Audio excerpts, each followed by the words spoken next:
sources of funds. Now we use or we cover uses of funds. This is the same as the assets, so we're going to be looking at the asset side of commercial banks, which bankers call incorrectly investments. In other words, how they invest people's money. Of course, they don't invest people's money, they lend people's money. So, first of all, what did he use the money for? So, number one is simple. Cash. Cash is simple, and they use cash for two purposes. One is to meet deposit withdrawals and make other payments. And number two is to meet minimum reserve requirements. So they keep cash as reserves, and they use cash for liquidity purposes. So, for liquidity.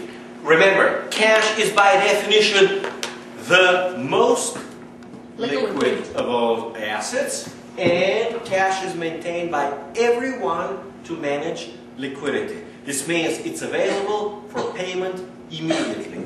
Now, okay.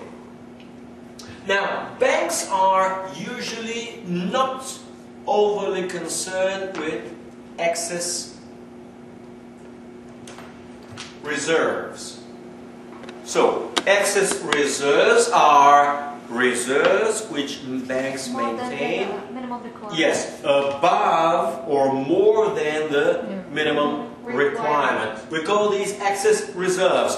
Commercial banks usually earn nothing on reserves and earn nothing on cash, and therefore they try to minimize excess reserves. So they try always to meet minimum reserve requirements, but never maintain even a little bit more. If they're going to have a little bit more, they'll just lend it for one day to somebody else, to another commercial bank or to somebody else for one day, and they'll take it the next. So for a day they're going to earn interest if they could. Alright. Next one is number two, which is the really big one called bank loans. And this is the one and only, the big, the real primary operation of a commercial bank. All the other uses of funds are secondary or minor or subsidiary. So we begin with the first type of a loan, bank loan, which is called working capital loan. Of course, there are at least 50 or 100 different types of loans, but we'll just cover a few of them. The first one is called working capital loan. Now, when we say working capital, we mean working capital from the point of view of the borrower. This is a small business or a corporation which needs working capital. So this is a loan to finance resources, raw materials that will be processed into an output, and it is used from the purchase of raw resources to actual selling of the final product, which may take 30 days or 60 days or 180 days depending on what is the operating cycle of a company. Similarly applies for basic retailers. If the average turnover for a commodity of a retailer is 2 months, usually working capital loan should be 2 months of length to allow the retailer the time to buy the commodity, put it on the shelf, and on average 2 months to sell it and then make a gain or a profit or whatever it was. We call it just margin, and pay back the loan with interest. And this is sometimes known in finance and banking, or at least back in the good old literature, as self-liquidating loan. Self-liquidating.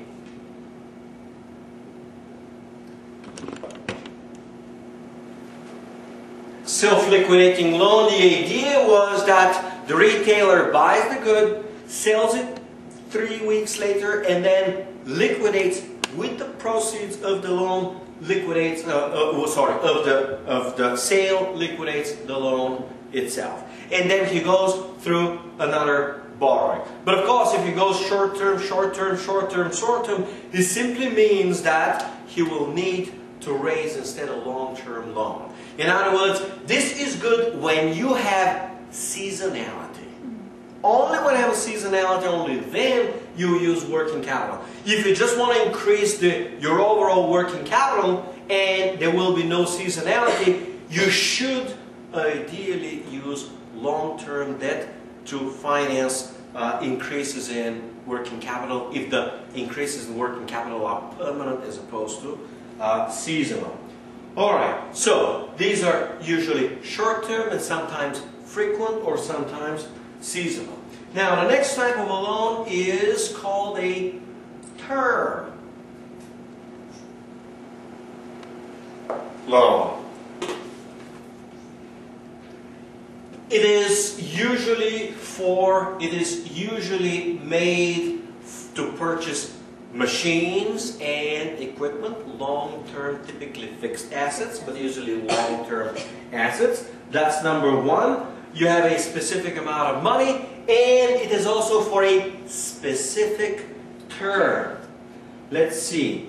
Usually it is 2 to 5 years, but sometimes can extend out to 10 years. Alright, usually when I have these type of loans, and in general, in banking in general, you have so-called, what the textbook clarifies, protective covenants. Protective covenants,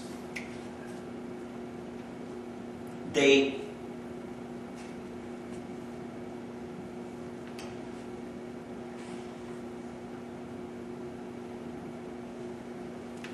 typically apply not only to this loan, they apply also to the previous loan. They apply in general to any loan which a bank provides. A covenant is a clause in a contract, and typically clause in a lending contract. So it is just a stipulation, and protective usually means that it protects the lender. So protective covenant usually will restrict the borrower from doing certain things that will hurt the interest of the lender. So the lender has given you $1 million. He has interest in getting the million back. So he will say, well, you can't blow it on vacations, right? You can't use it for other purposes than it was specified. You can't borrow a lot more money, and for example, protective covenant is I give you $1 million to buy machines and equipment, and for example, they're not, the loan is not secured. You can't then borrow from somebody else and use the same machines and equipment to secure the loan of somebody else. In other words, it will provide certain restrictions and limitations on the use of funds by the borrower and on certain behavior by the borrower. Alright, it will also provide for certain loan amortization.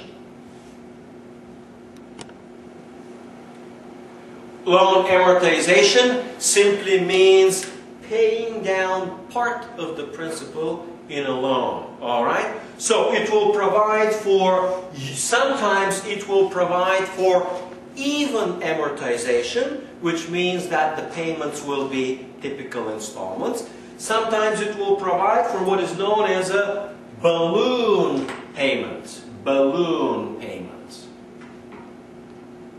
How many L? Let me take a look. Double L, double O. Balloon payment. This is a payment, usually the last payment of a loan, which is typically significantly larger than all the other previous payments. And if you have a balloon payment, the nature of the loan, so the payment is much, much larger. And if a loan has a balloon payment, it's called, what's the textbook saying? Bullet. Bullet loan. Bullet loan.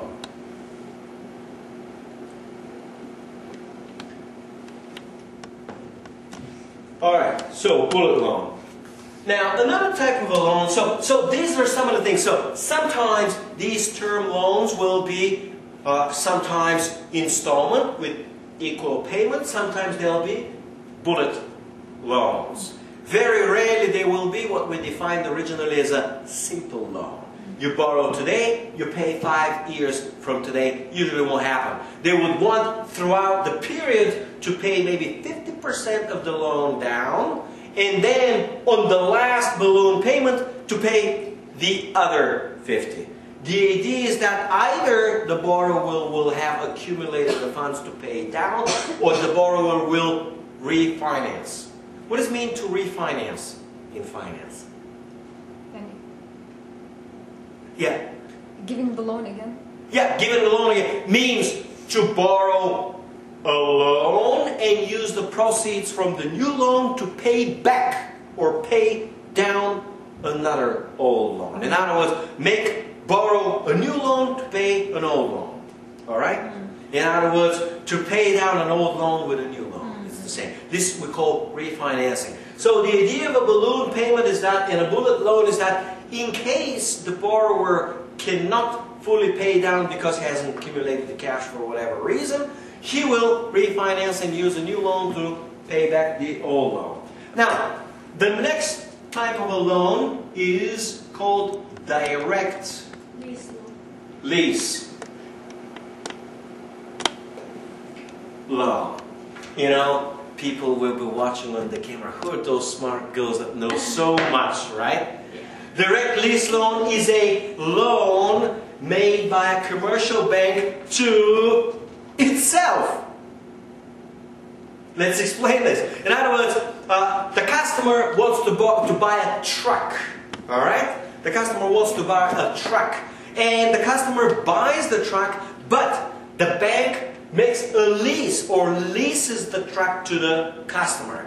Essentially, the bank gives the money to itself, purchases the truck on its own name, and then leases it to the customer. Alright, so the customer is leasing the truck from the bank. Question? Is that called lease back? Well, yeah. This is sale and lease back. I don't want to get into the technicalities of leases. Is it the same idea? No, the same. The idea is that of a lease. The idea of a lease is that one party is the owner of the asset legally and technically, and another party uses the asset for productive purposes. A truck, a taxi, whatever that might be. Could be even pipeline. Could be even a pipeline, alright? Oil pipeline I'm talking about. For example, I don't want to get into actually, but the idea is that, and whoever leases the property will make a lease payment to the owner. Well, leasing is a form of financing. Why will the institution do this? Well, one of the fundamental reasons to do a lease is that the lender keeps the title of the asset to itself. Extremely common for cars here in Saudi Arabia, done by the dealer or the bank, because at any point in time the bank or the dealer has the ownership of the car. You stop paying, they just come in, get in the car, and take the car with them. And there's nothing you can do, there's nothing you can complain because you don't even own the car. It's their car and they just drove their own car. That's it, alright? So this is what, the lease. So the lease means you got the ownership, and that's a much better protection than going through the whole legal procedure of acquiring the collateral. That's number one. Number two is difference in tax rates. The tax which the lessor will be paying, and the tax which the lessee will be paying.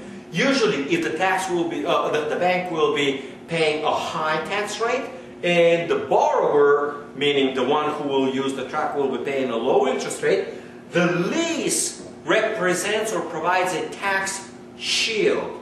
Whoever has the higher tax rate and paying the tax rate will be gaining a better or higher tax shield. Usually, the lease will be used by young companies that have little or no profit, so they won't be paying any tax. And when they're paying back their loan, they won't be able to use the interest payments for a tax shield. And the bank could use those for a tax shield. So a lease could be motivated strictly and purely by tax reasons to legally avoid taxes. All right, this is perfectly legal and perfectly acceptable. All right, let's move on to the next one, which is informal. Who will avoid the tax? Huh? The bank or the... All right, so whoever owns the assets will be able to write off the assets, and meaning to depreciate the asset. And if you own it and it's on your balance sheet, you're able to depreciate it. And the depreciation of an asset, machine, equipment, truck, is an expense, all right, and reduces the taxable income of the entity.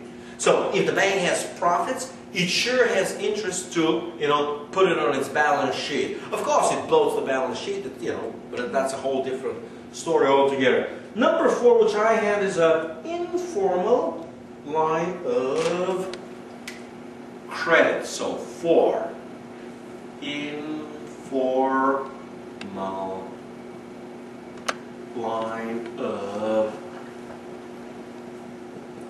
credit. So this is essentially a line of credit. Let's see to make sure that I don't get it. Which is provided on a relatively informal basis, and the bank usually allows for it, but the bank does not have firm commitment. No firm commitment.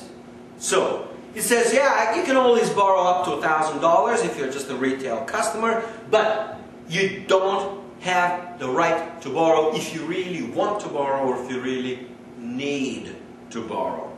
Let's see what we have here. It is adjustable, blah, blah, blah, and here's the key: not legally obligated to provide the loan. Let's move on to the next. Revolving credit loan. So what I am doing now is some of the loan or credit facilities that commercial banks provide. Revolving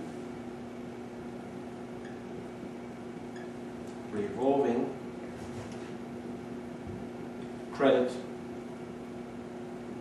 So, what is a revolving credit? Well, revolving credit is similar to a credit line, which essentially says that the bank allows you a certain credit facility, you use some of it, you can use the rest. If you pay down some of it, you can use more. So you got a revolving credit up to 1 million. It's kind of like a credit line.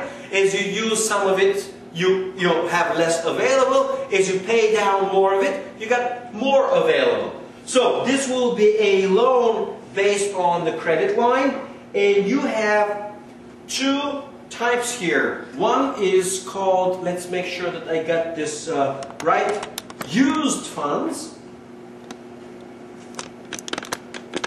Used funds, and the other one on this credit loan will be called unused funds. Unused funds. So the commercial bank will be providing this loan, and if you have 1 million and you've used 100,000, you have used funds of 100,000 and unused funds of 900,000. But the bank has a commitment. And let's see what else we have here. And here, another concept which we have is that of a prime rate. So, a prime rate is the interest rate which the commercial bank charges its prime customers. Prime customers means borrowers of highest credit quality, or of the best credit worthiness. From there comes the word subprime, which means not of high quality credit worthiness. So the prime rate, and therefore you have prime rate and subprime rate. And of course, back in the good old days during the real estate boom, banks loved subprime rates because they were able to charge significantly higher interest rates while they were able to charge them. Now they keep charging, but they can't collect because some subprime borrowers aren't paying anymore. So let's say now what happens. Now the prime rate usually is affected by the Treasury rate.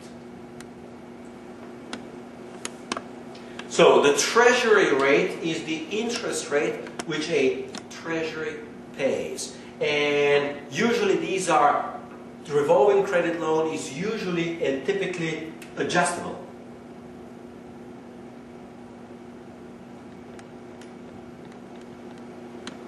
It's typically adjustable. So usually they will charge the prime rate, but the prime rate in turn will be determined by the Treasury rate. And usually the prime rate will be a few basis points above the Treasury rate because there is certain risk. Now these are prime customers. They will be IBM, Microsoft, some other corporation. Microsoft usually doesn't borrow money, but you know, some really good borrowers will be in here. So we're paying a little bit more, and especially if it's a short-term loan, then the risk is relatively small. All right, let's see what else we have. We have another concept which bankers love. We call it commitment fee. In other words, bankers love fees and charges, right? They all live for the fees and charges. They love revolving credit loans because they have a commitment on the unused facility, and they charge a commitment. Let me make sure it's called commitment fee. Yes, that's what it's called. Commitment fee. This means that they have a firm commitment in case the borrower comes. They are legally obligated, unlike the informal line of credit where they're not legally obligated. But if the bank's going to have a legal obligation, it's going to charge a customer a fee, which we call commitment fee. For the privilege, we call this in finance, it's called the option to borrow if the customer chooses to borrow. Maybe 1% for the unused portion. All right, 1% commitment fee. Now, if you have a commitment fee and the borrower may use it or may not use it, the concept, a brand new concept, I covered it before in finance, it's not yet showing up in the textbook. I don't know if it does and where it does. It's called contingent liability. Have you studied contingent liability? You don't know what it is? I'll make sure it's on the quiz. It is a liability by an entity. Could be a person, could be an insurance company, could be a pension plan, could be a bank or any other institution that may occur or may not occur depending on circumstances. For an insurer, it may occur based on there's a hurricane, all right?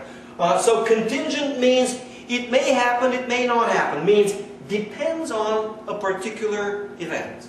So contingent liability is technically not a liability today, but may potentially become a liability tomorrow. And banks love these contingent liabilities because they're not reflected on the balance sheet and they represent technically an off-balance sheet liability. It may happen, it might not happen, there is a probability it will happen, but in the meantime they are charging fees or they're able to generate revenue out of those contingent liabilities. Contingent liabilities are usually not well described, repeat, not well disclosed by banks, and when you do financial statement analysis, the idea of the accountant is to mislead the analyst into believing that the bank is in better shape than it is, and one of the better ways is to not disclose, well, now they got these FASB rules and whatnot, they got to begin to, allow for contingent liabilities and whatnot, but ideally, they bury them in footnotes. Or, somewhere far out, and you don't really see what's going on. And you may get very high contingent liabilities, all right? And these contingent liabilities can jeopardize literally the bank's health, the bank's stability. This is how a lot of US banks got in deep trouble during the credit crunch and credit crisis, where suddenly sources of funds become so scarce that corporations madly rushed to get as much, and we call these to max out these revolving credit loans, and banks were in deep trouble. They didn't have the liquidity. And corporations know the banks don't have the liquidity, so you have a facility, you can borrow 50 million, for example, your IBM, and you know the bank doesn't have it. What do you want to do? You want to go borrow it today while you can, because tomorrow they're going to cut off your, facility. And turns out that when nobody expected these contingent liabilities to materialize, they all materialized at the same time. It was an equivalent of a bank run, but a different type of a bank run. All right? I mean, it has the same meaning as a bank run. Suddenly they all come and make a claim as if it was a classic deposit. Of course, it's not a deposit.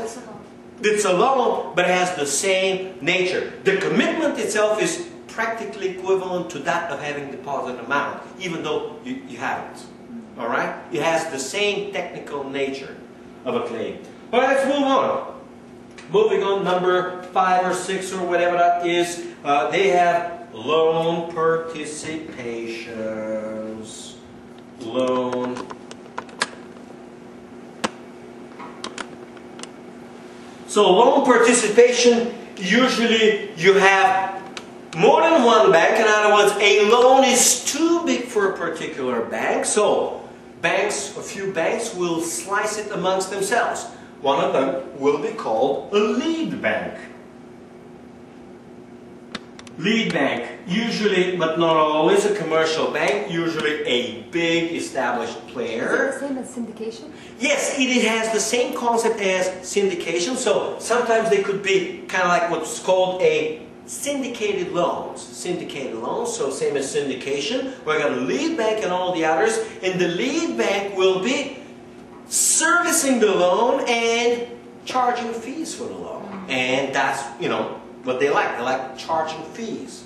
So lead bank, and the lead bank arranges for the documentation, the disbursement, the payment structure, the loan, the legal stuff, and everything else. And all the others just participate with funds. They share in some of the reward, the interest, and they share in some of the risk. Usually the lead bank does not provide guarantees to all other banks. Does not provide guarantees, all right? So the others are not guaranteed, all right? They share the risk proportionately to their contribution in the loan. So they put up 10%. Usually the lead bank will put up, a bigger percentage, maybe 40%. And the others will, the other 6 each will put 10%, all right? So they'll share in 10% of everything, and they'll share in 10% of the risk, whatever the risk may be. All right, so fees for servicing the loan, let's just call them, bankers love them, we call them servicing fees, right? I mean, that banks have fees for everything, right? I was amazed to ask for a price of a fee of a Bulgarian bank, and they gave me a booklet, half thick, this textbook, with 100-some pages for every little thing, fee, quarter of a dollar, half a dollar, $50, $20, $10, whatever, every little thing, there's got a fee. And so I asked, guys, is anything for free? They said, no, nothing is free. All right, let's move on. Loans supporting leveraged buyout. So 7, it is interesting the textbook hasn't given their name. Loans supporting leveraged these call these leveraged loans. So a leveraged loan is a loan which is used to finance a leveraged buyout. So what is the leverage buyout? Is some external party, possibly insiders like management or board of directors, will borrow from a bank money and will use to buy out and retire most or all of the shares. All right? When they retire all of the shares, they make a public company private. This is the equivalent, the reverse of an IPO. An IPO is you take the company from public into from private into public by issuing shares. Now the opposite of issuing the shares is called to retire the shares. So they take the loan, they buy out all the shares, they retire, and they convert it into private. Or they can use the leverage loan to buy the majority of shares in order to take control of a company. And then they try to possibly restructure it or slice it and dice it into pieces, or do whatever they want to do with it. So you get, and these are called usually LBOs. LBOs. And usually LBO is considered high risk. Why an LBO is high risk? Very simple. LBO is a leveraged buyout and results in extremely high leverage. Extremely high leverage. An extremely high financial leverage by itself means extremely high risk. And if it means very high risk, it means that a very little change in the overall cash inflow can result in default. And when the LBO results in default, now you got into a whole brand new thing. Of course, they go bankrupt, but they usually provide for the so-called, this is now actually what's occurring with some of the banks right now, is what we call, let's write it out, a brand new concept, equity swap. Equity swap. So what is an equity swap? You have a little bit, you have all the equity, have a lot of debt, and you can't service the debt. And they say, well, we can't pay, there's no cash. But what we can do is give you equity instead of a payment. So now the lender doesn't get cash, gets stock in terms of this. And if the company survives, the lender will be able to profit, meaning to gain on the upside if the company makes it. So what the equity swap gives an option, stock option on, well, he actually gets the stock itself, but it is an option to gain on the upside if the company eventually recovers. If it doesn't recover, well, one way or another, they aren't going to be getting all of their money back anyway. All right? So the bank, the lender says, well, we're going to get our money anyway if they go in deep trouble. But if they actually recover, we might as well get a little bit of the stock and profit on the upside to compensate us for the inconvenience and the risk. Alright, so this is LBO swap. Let's see. You have the so-called, back in the old days, LBO debt crisis. So usually LBOs misprice risk. Almost all problems, credit problems in the credit system, like the mortgage crisis right now, and results from mispricing risk. We've discussed this before. Well, LBOs originally mispriced risk. They were underpricing risk, and during the boom times, usually risk is typically underpriced because you have artificially low rate of defaults, have artificially low rate of defaults, because as soon as the borrower gets in trouble, he goes in and refinances.